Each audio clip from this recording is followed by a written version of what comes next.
Lady Victoria Ashworth had spent 3 years working as a senior advisor to the royal household, and in all that time, she had never once questioned her loyalty to the crown. But as she stood in the dimly lit corridor outside the Queen's private chambers at Buckingham Palace, her hands trembling as she clutched a small black velvet pouch, everything had changed. The financial troubles that had been mounting for months had finally pushed her to a decision she never thought she would make. Her husband's gambling debts had spiraled out of control, threatening not only their family estate but also their children's future. The creditors were becoming more aggressive, and the shame of potential bankruptcy loomed over her like a dark cloud. Victoria had tried everything legitimate, selling family heirlooms, borrowing from friends, even considering a second mortgage on their country home. Nothing had been enough to cover the staggering amount her husband owed to some very dangerous people. The opportunity had presented itself during a routine security briefing. She had overheard 2 guards discussing the temporary relocation of several pieces from the crown jewels collection for cleaning and maintenance. Most items would be moved to the secure vault in the Tower of London, but a few smaller pieces, including the Empress Eugenie's diamond, brooch worth over £2 million, would remain in the Queen's private study for a final authentication process. Victoria knew the palace layout better than most. Her years of service had given her access to areas that regular staff never saw, and she understood the security rotations. She also knew that Thursday evenings were when the night shift changed, creating a brief 15-minute window where the private quarters were less heavily monitored. It seemed like fate was giving her a solution to her desperate situation. The weight of what she was about to do pressed down on her shoulders like a physical burden. Every step toward the Queen's chambers felt like walking deeper into quicksand, but the image of her 2 young children losing their home kept her moving forward. She had convinced herself that the royal family would never even notice one small piece missing from their vast collection. After all, they had so much and she had so little left to lose. The hallways of Buckingham Palace at night were different from the bustling corridors she knew during the day. Shadows danced along the walls cast by ornate light fixtures that had witnessed centuries of royal history. The portraits of long-dead monarchs seemed to watch her progress with disapproving eyes, as if they knew what she was planning and silently judged her for it. The thick carpet muffled her footsteps, but Victoria could swear that her heartbeat was loud enough to wake the entire palace. She paused outside a tall window that looked out over the palace gardens, trying to calm her racing pulse and gather her courage for what came next. The moon was nearly full, casting silver light across the manicured lawns where she had walked many times during official functions. Those had been happier days when she felt proud of her position and secure in her family's future. Now those memories felt like they belonged to someone else entirely. Victoria thought about her daughter Emma, only 8 years old, who still believed that her mother was one of the most important people in the world because she worked for the Queen. Emma would draw pictures of crowns and castles, proudly telling her friends that her mummy helped take care of the royal family. How could Victoria explain to her innocent child that mummy had become a thief, someone who stole from the very people she was supposed to protect and serve? Her son Thomas, at 12, was old enough to understand more about their financial troubles, though Victoria had tried to shield him from the worst of it. He had stopped asking for new football boots when his old ones fell apart, and he never complained when she packed simple sandwiches for lunch instead of giving him money for the school cafeteria. Thomas was trying to be the man of the house while his father spiraled deeper into his gambling addiction. And Victoria's heart broke thinking about how her actions might destroy what little stability he had left. The door to the Queen's study was exactly where she remembered it, and her access card still worked. Victoria had practiced this moment in her mind dozens of times, timing each movement to perfection. She would be in and out in under 5 minutes, and by tomorrow night she would have enough money to pay off the debts and start fresh. Her children would never have to know how close they had come to losing everything, and life could return to normal. But even as she swiped her card and heard the lock click open, Victoria knew that nothing would ever be normal again. She was crossing a line that couldn't be uncrossed, betraying a trust that could never be rebuilt. The Queen had personally thanked her for her service just last month, praising her dedication and reliability. Those kind words now felt like daggers in Victoria's chest, but she forced herself to push open the door and step into the sacred space beyond. The familiar scent of lavender and old leather books filled her nostrils as she entered the study, bringing back memories of legitimate meetings and collaborative work sessions. This room had been a place of honor and privilege, somewhere she had been welcomed as a valued member of the royal team. Now she was violating that welcome in the worst possible way, turning from trusted advisor into common criminal in the space of a single heartbeat. Victoria closed the door behind her with infinite care, knowing that every second counted and every sound could potentially expose her crime. The moonlight streaming through the tall windows provided just enough illumination to navigate the familiar space, but it also made the shadows seem deeper and more threatening. She was alone with her guilt and her desperation, about to commit an act that would haunt her for the rest of her life, regardless of whether she was caught or managed to escape undetected. The display case containing the diamond brooch stood across the room like a beacon, drawing her forward despite every moral instinct screaming at her to turn around and flee. But Victoria had come too far to retreat now, and her family's future hung in the balance of the next few minutes. She took a deep breath, whispered a prayer for forgiveness, and began walking toward the most expensive mistake of her life. The Queen's private study was even more magnificent than Victoria remembered from her previous visits. Moonlight streamed through the tall windows, casting silver shadows across the room filled with priceless artifacts and personal mementos collected over decades of reign. Ancient books bound in leather and gold lined the walls, their spines bearing the names of authors who had shaped the course of history. Crystal paperweights caught the light and threw tiny rainbows across mahogany surfaces that had been polished to mirror perfection. Victoria's breath caught in her throat as she took in the intimate details of the space. This wasn't just an office or a museum display. It was someone's private sanctuary, filled with personal touches that spoke to decades of service and dedication.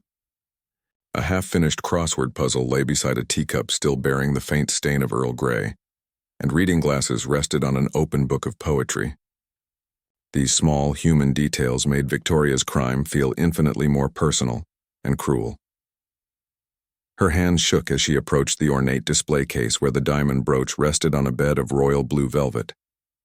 The case itself was a work of art, crafted from dark wood and brass with intricate engravings that spoke to centuries of royal tradition. The security system for this particular case was older than the main vault systems, relying more on the room's overall protection than individual piece monitoring. Victoria had studied the mechanism weeks ago during a legitimate inventory session, noting how the lock worked and memorizing the steps needed to open it without triggering any alarms. The brooch was even more breathtaking up close than she had remembered. Hundreds of perfectly cut diamonds caught the moonlight and threw prismatic reflections across the walls, creating a light show that seemed almost magical. Each stone had been selected and placed by master craftsmen, creating patterns that drew the eye and held it captive. The central diamond was the size of Victoria's thumbnail, surrounded by smaller stones arranged in delicate floral patterns that seemed to move and dance in the shifting light. Victoria knew the brooch's history from her work on royal inventories. It had belonged to Empress Eugénie, wife of Napoleon III, and had been gifted to Queen Victoria in the 1860s as a symbol of friendship between France and Britain. The piece had witnessed state dinners, royal weddings, and historic moments that had shaped the modern world. Generations of queens had worn it, each adding their own memories and significance to its already rich legacy. The historical significance made Victoria's crime feel even more terrible, but she forced herself to focus on her children's faces and her husband's promises that this would be the last time, that he would never gamble again if she could just get them out of this one final hole. David had sworn on their marriage vows that morning, tears in his eyes as he begged for one more chance to make things right. He had shown her the latest threats from the loan sharks, messages that made it clear their family was in genuine physical danger if the debt wasn't paid soon. As her fingers worked carefully on the case's lock, Victoria tried to quiet the voice in her head that kept screaming about how wrong this was. She had built her entire career on integrity and service to the crown. Her colleagues respected her, the royal family trusted her, and her children looked up to her as a role model of honesty and hard work. In a matter of minutes, she would become everything she had always despised: a thief, a traitor, someone who would sell out her principles for money. The lock mechanism was more complex than modern systems, but also more predictable. Victoria's fingers remembered the sequence from her earlier observations, and she worked through each step with the precision of someone whose life depended on getting it right. The brass components moved smoothly despite their age, testament to the quality of their original construction and the care with which they had been maintained over the decades. The lock clicked open with a sound that seemed to echo through the room like a gunshot. Victoria froze, listening for any indication that someone might have heard, but the palace remained silent around her. She had made it this far without detection, and now only a few seconds stood between her and the solution to all her problems. Her fingers hovered over the brooch, and for a moment she hesitated, knowing that once she touched it, there would be no going back from this betrayal. The weight of the diamonds felt heavier than she had expected as she lifted the brooch from its resting place. It was warm from sitting under the display lights, and she could feel the incredible craftsmanship in every carefully set stone. This wasn't just jewelry. It was history, art, and tradition all wrapped into one irreplaceable piece. The brooch had survived wars, revolutions, and the passage of time itself, only to be stolen by a desperate woman in the middle of the night. But it was also her family's salvation, and as she slipped it into the black velvet pouch she had brought for this purpose, Victoria told herself that sometimes good people had to make terrible choices to protect the ones they loved. The smooth fabric closed around the brooch like a shroud, hiding its brilliant light and transforming it from a symbol of royal majesty into evidence of common theft. Victoria's hands worked to carefully arrange the velvet padding in the display case, trying to disguise the brooch's absence for as long as possible. She knew the deception wouldn't last long once someone looked closely, but every hour of delay would give her more time to complete the sale and disappear into a new life far from London. She had researched the process thoroughly. There were buyers in several European cities who dealt in high-end stolen goods. No questions asked. The case closed with the same soft click it had made when opening, and to any casual observer, nothing would appear disturbed. Victoria had even remembered to adjust the lighting to compensate for the missing brooch's reflection, ensuring that the display looked as natural as possible. Her attention to detail might buy her precious additional time before the theft was discovered, time she would need to execute the rest of her carefully planned escape. Victoria tucked the velvet pouch deep into the inner pocket of her blazer, feeling the weight of the brooch against her ribs like a physical reminder of her guilt. The stolen diamonds pressed against her chest with each breath, a constant presence that made her acutely aware of how drastically her life had changed in the span of just a few minutes. She was no longer Lady Victoria Ashworth, trusted royal advisor. She was now a common thief carrying millions of pounds worth of stolen goods. The return journey to the door should have been simple, just a few steps across the familiar room and then a quick exit into the corridor. But as Victoria turned to leave, her eyes caught sight of a framed photograph on the Queen's desk that she had never noticed before during her official visits. The silver frame held an image from what appeared to be a state dinner from decades past, showing the monarch as a much younger woman, radiant in an elegant gown and wearing the very brooch that now rested in Victoria's pocket. The photograph stopped Victoria cold, making the reality of her crime hit her with renewed force. In the image, the Queen was smiling warmly at foreign dignitaries, the diamond brooch catching the light of crystal chandeliers and adding an extra sparkle to what was clearly a moment of international diplomacy and friendship. This wasn't just a piece of jewelry sitting in a museum case.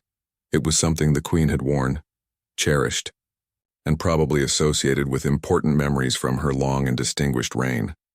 Victoria could imagine the disappointment and hurt that would spread across that same kind face when the theft was discovered.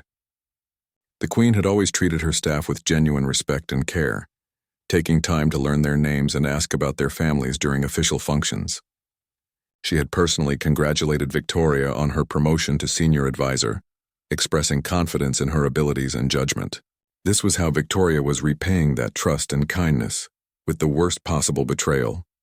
Other photographs scattered across the desk showed the brooch at different royal events over the years.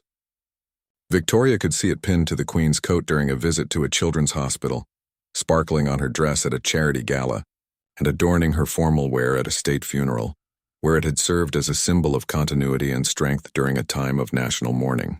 Each image told a story of service, duty, and dedication to the British people, values that Victoria had once shared and was now trampling underfoot.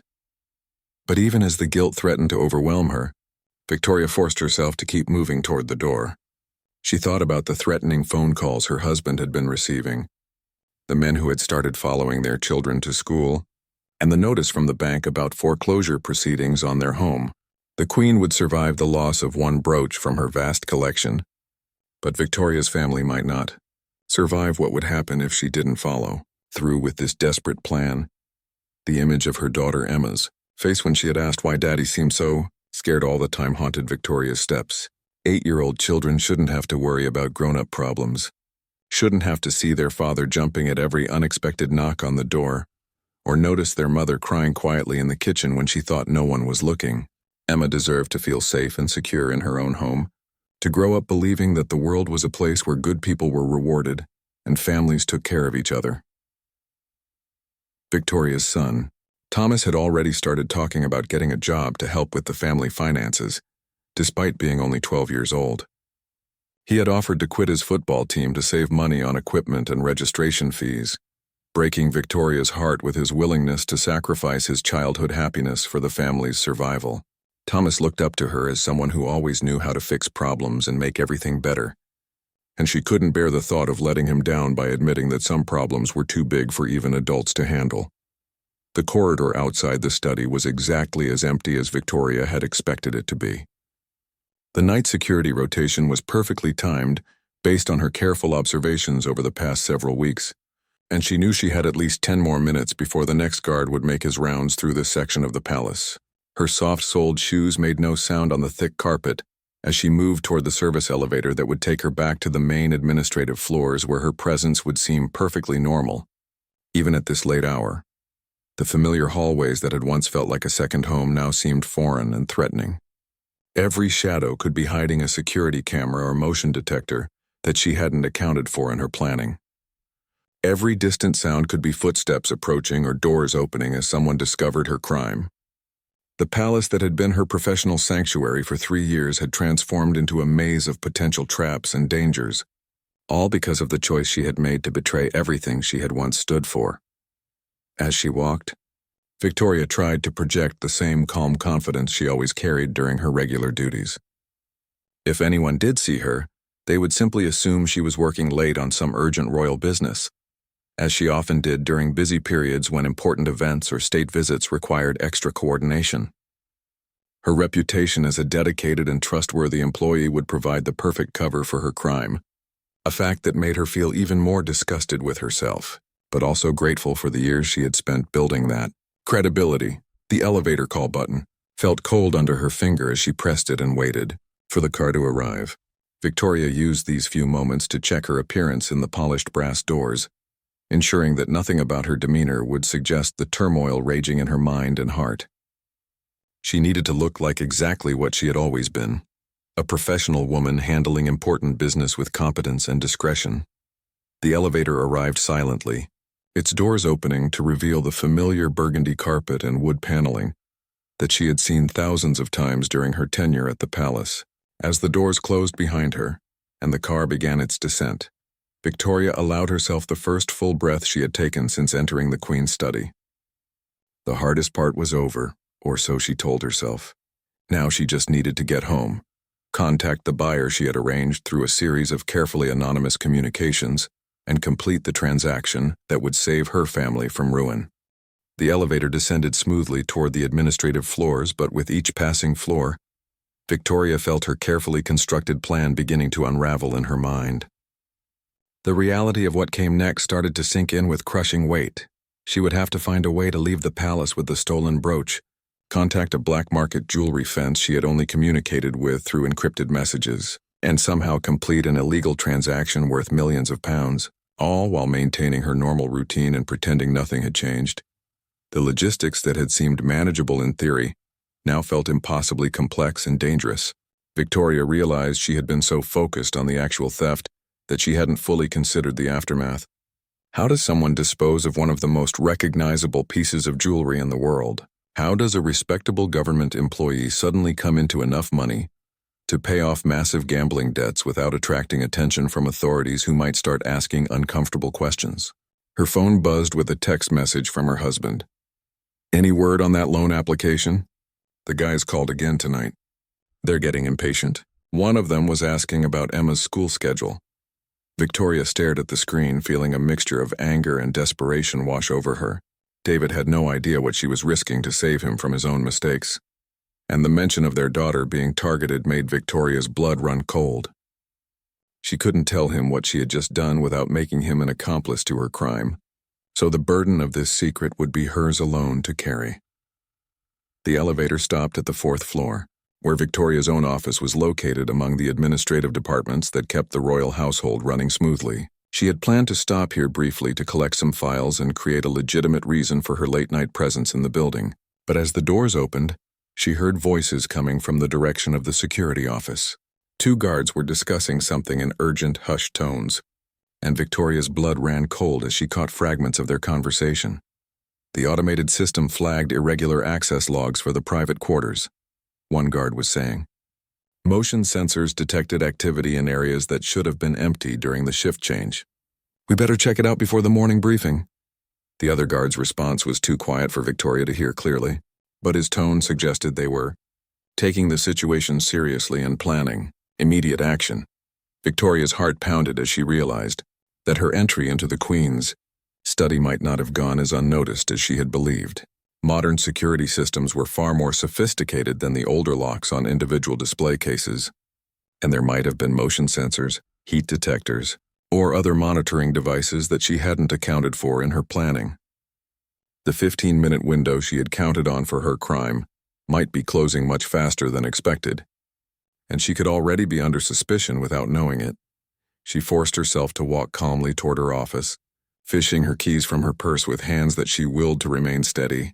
If security was already investigating unusual activity, the worst thing she could do would be to panic or change her routine in any obvious way. She needed to maintain her cover as a dedicated employee working late, collect her planned files, and leave the building through her normal exit, as if this were just another typical evening of overtime work. But as Victoria unlocked her office door, she could hear the guard's footsteps moving toward the elevator, heading upstairs to investigate whatever alerts had been triggered by her presence in restricted areas. Time was running out much faster than she had anticipated, and the weight of the stolen brooch in her pocket suddenly felt like it was burning through the fabric of her blazer. She had perhaps minutes before the theft was discovered, and once that happened, the entire palace would go into immediate lockdown with no one allowed to leave until a thorough search had been completed. The files she grabbed from her desk were random folders that she hoped would look important enough to justify her presence, but her hands were shaking so badly that she scattered papers across the floor in her haste. As she knelt to collect them, Victoria caught sight of her reflection in the dark window of her office. She looked exactly like what she was, a guilty person trying desperately to appear innocent and failing badly at the deception. Her usually immaculate appearance was disheveled, with strands of hair escaping from her professional chignon and perspiration visible on her forehead despite the cool evening air. Her eyes were wide with panic, and her movements had lost the smooth confidence that usually characterized her professional demeanor. Anyone who knew her well would immediately recognize that something was terribly wrong, and Victoria realized she was running out of time to compose herself before encountering more palace staff. The papers she was gathering included budget reports, correspondence with foreign dignitaries, and security briefings, exactly the kind of sensitive documents that a senior advisor might legitimately be reviewing during off hours. But Victoria's hands were trembling so violently that she could barely hold the folders steady, and she knew that her obvious nervousness would undermine any attempt to appear casual about her late-night work session. From somewhere above, Victoria could hear the ding of elevator doors opening and the sound of multiple footsteps moving quickly through the corridors. The security team was clearly treating this as a serious incident, possibly even a security breach that could threaten the safety of the royal family themselves. Victoria knew that once they reached the Queen's study and discovered the missing brooch, every person who had been in the building that evening would become a suspect in one of the most significant thefts in British history. She managed to gather the scattered papers and stuff them into her briefcase, but the simple task that should have taken seconds stretched into what felt like hours, as her nerves made her clumsy and inefficient. Every sound in the building now seemed amplified and threatening. The distant hum of elevators carrying security personnel to investigate her crime, the clicking of her own heels on the marble floor. Even her own breathing seemed loud enough to attract unwanted attention from anyone who might be listening. The office that had been her professional home for 3 years now felt like a trap closing around her.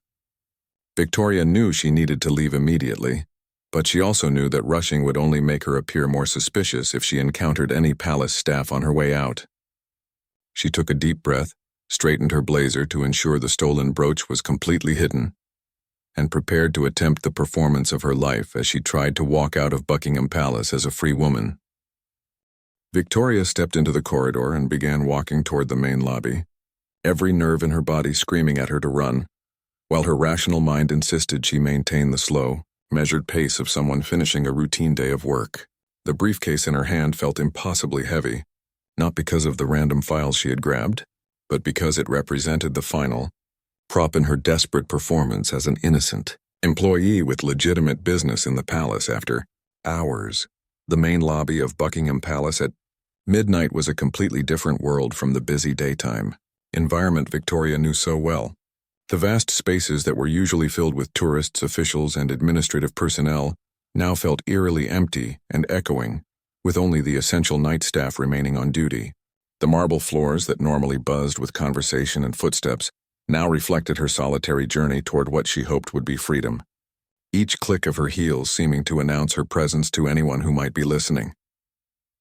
Night Security Supervisor James Morrison was someone Victoria had known for years, a friendly man in his 50s who took genuine pride in protecting the royal family and maintaining the palace's security.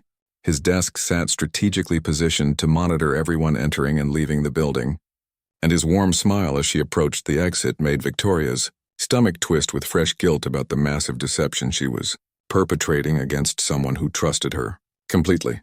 "Working late again, Lady Ashworth?" James asked with his usual respectful familiarity, his tone carrying the same gentle concern he always showed for staff members who stayed beyond normal hours. "You really should get some rest. Even the Queen's business can wait until morning sometimes." His well-meaning joke hit Victoria like a physical blow as she thought about the stolen brooch hidden just inches from where James was standing, representing the ultimate betrayal of everything he worked to protect. "Just finishing up some urgent correspondence for tomorrow's meetings," Victoria replied, surprised at how normal her voice sounded despite the chaos raging in her mind and the thunder of her heartbeat that seemed loud enough to fill the entire lobby. "You know how it is during busy season. There's always something that absolutely cannot wait until the next day." She held up her briefcase as evidence of her supposed legitimate business, praying that James wouldn't notice how her hands were trembling or ask to see what important documents required such immediate late-night attention. James nodded understandingly and began the routine exit procedures that Victoria had experienced countless times during her 3 years of employment. He checked her identification badge against his computer system, made a note in the security log about her departure time, and verified that she was authorized to remove any materials from the building. These were the same steps that happened every time she left work, but tonight each one felt like a potential trap that might expose her crime and end her desperate gamble for her family's financial salvation. "Everything looks good here," James said, stamping her exit authorization, with the efficient movements of someone who had performed this routine thousands of times. "Will you need an escort to your car tonight? I know you usually park in the far section, and it's pretty dark out there this time of night." His offer was the same courteous gesture he extended to all staff members leaving late, but Victoria had to fight the urge to refuse too quickly or seem too eager to get away from the palace and anyone who might ask questions about her activities. "That would be lovely. Thank you," Victoria managed to say, knowing that refusing the escort would be completely out of character and might raise suspicions that she couldn't afford. James gathered his radio and keys, informing the other security personnel that he would be stepping away from his desk briefly to complete an escort duty, completely unaware that he was helping a thief escape with one of the crown jewels hidden in her jacket pocket. The walk across the courtyard to the staff parking area felt endless, with Victoria acutely aware of the security cameras tracking their movement and the bright floodlights that made her feel exposed and vulnerable. She kept expecting to hear alarms or shouting voices that would indicate the theft had been discovered, but the palace remained quiet behind them, its windows glowing softly in the darkness like a peaceful guardian watching over the sleeping city of London. James made pleasant small talk about the unusually mild weather for the season and asked about her family, normal conversation that Victoria struggled to respond to naturally, while the evidence of her crime pressed against her ribs with every step. She heard herself answering his questions about Emma's progress in school and Thomas's football matches. But the words felt like they were coming from someone else, someone who hadn't just committed the crime of the century and destroyed everything she had worked for. When they reached her car, James waited politely while she unlocked the door and settled into the driver's seat, exactly as he had done hundreds of times before during their professional relationship. His kindness and professionalism in the face of her betrayal made Victoria feel even more ashamed of what she had done, but she managed to thank him with what she hoped sounded like genuine warmth, rather than the desperate gratitude of a criminal who had just avoided detection. "Drive safely," James called as she started the engine, his voice carrying the same paternal concern he showed for all the palace staff members. "And try to get some sleep when you get home. Tomorrow's another busy day."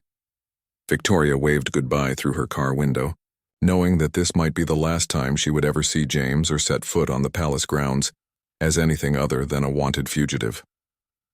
But as Victoria prepared to drive away from Buckingham Palace, possibly for the last time as a free woman, she saw something in her rearview mirror that made her blood freeze and her hands lock onto the steering wheel with white-knuckled terror. Additional security personnel were streaming out of the building's main entrance, their movements urgent and purposeful as they spread across the courtyard in what was clearly a coordinated response to a serious incident. The theft had been discovered, and the hunt was about to begin.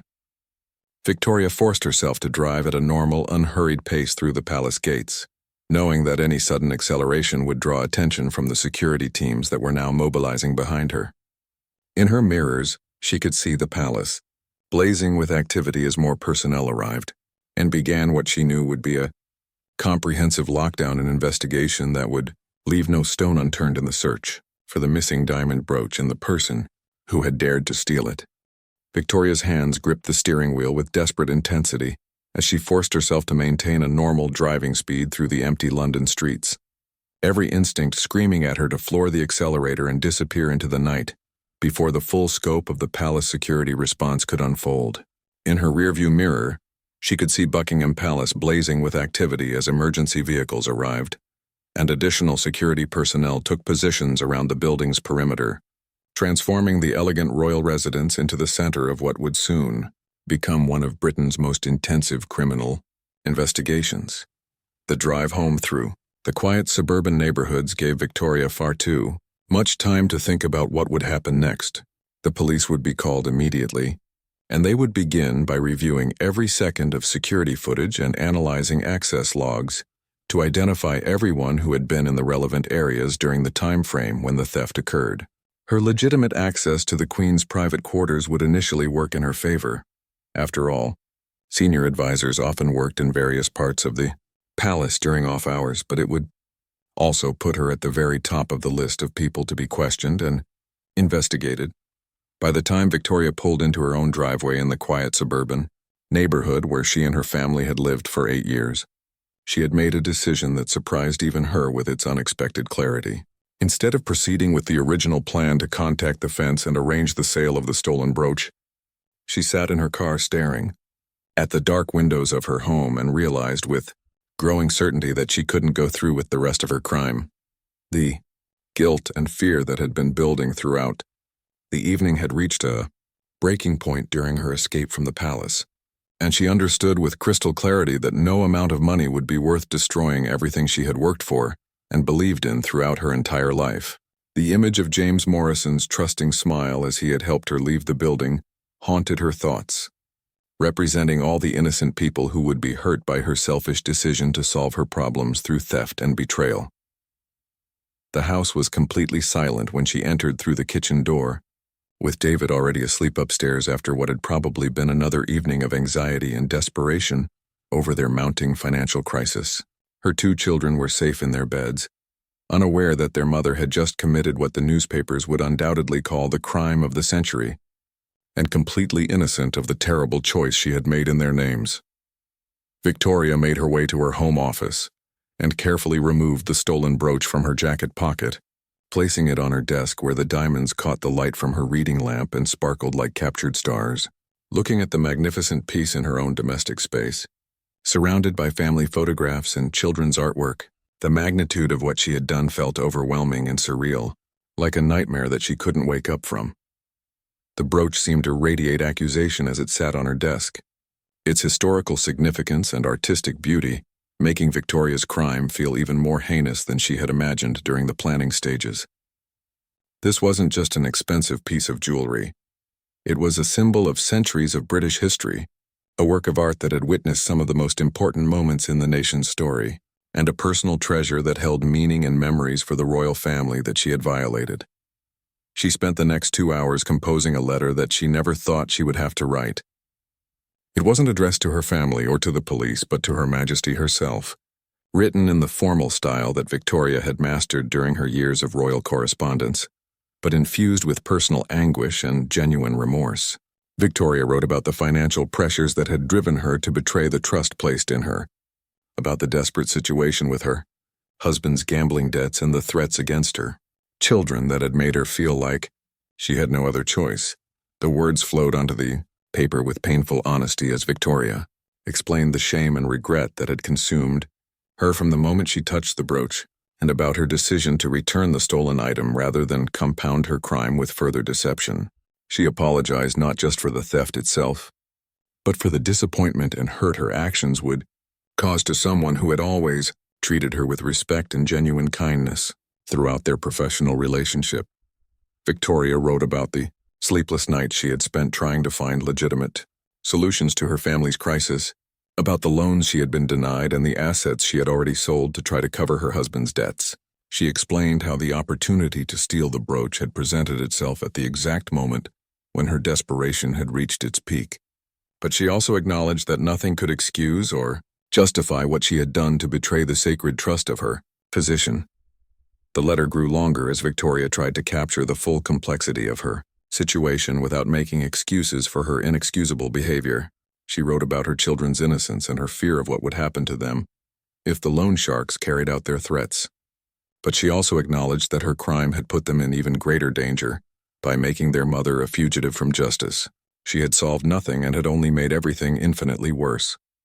As dawn broke over London, casting pale light through her office windows, Victoria carefully wrapped the diamond brooch in soft tissue paper and placed it in a secure box along with her letter of confession and formal resignation from her position as senior advisor to the royal household.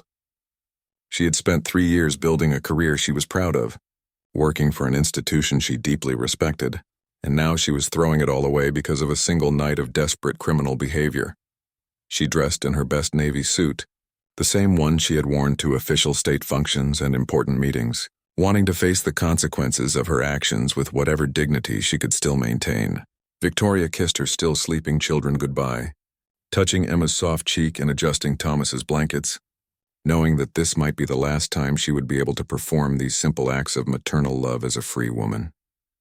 The drive back to Buckingham Palace in the early morning traffic felt like a funeral procession, with Victoria acutely aware that she was voluntarily returning to face arrest and imprisonment for her crime. The palace was still buzzing with investigative activity when she arrived, with police vehicles and additional security personnel creating a perimeter that spoke to the seriousness with which authorities were treating the theft of crown jewels. Victoria parked her car in the same spot where James Morrison had escorted her just hours earlier, when she had still been a trusted employee leaving after a late night of work, rather than a confessed criminal returning to surrender herself to justice.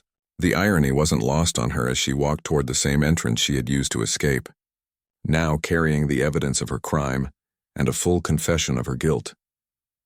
The security office was in controlled chaos when Victoria entered, with multiple law enforcement agencies coordinating their investigation and palace staff being questioned about their activities during the previous evening.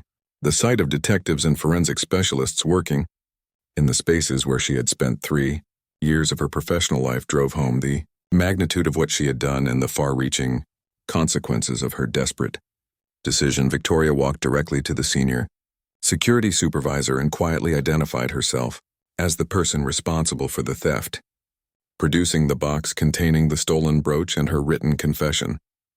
The room fell silent as the implications of her voluntary surrender sank in, with investigators scrambling to process this. Unexpected development in what they had assumed would be a long and complex criminal investigation. The headlines in the next days. Newspapers would focus on the dramatic theft and recovery of one of the crown jewels, but they would never tell the full story of a desperate woman who had found her way back from the brink of destroying everything she valued most. Victoria's career was over, and she faced serious criminal charges that would likely result in imprisonment. But she had chosen to end her story with an act of integrity rather than compound her mistakes with further deception. As she was led away in handcuffs, Victoria caught sight of her reflection in one of the palace's ornate mirrors and saw someone she could finally recognize. Not the desperate thief who had committed an unforgivable crime, but a woman who had chosen to do the right thing when it mattered most. Sometimes the hardest choice is also the right one, even when it comes too late to undo all the damage that has already been done, but still early enough to prevent even greater harm to everyone involved.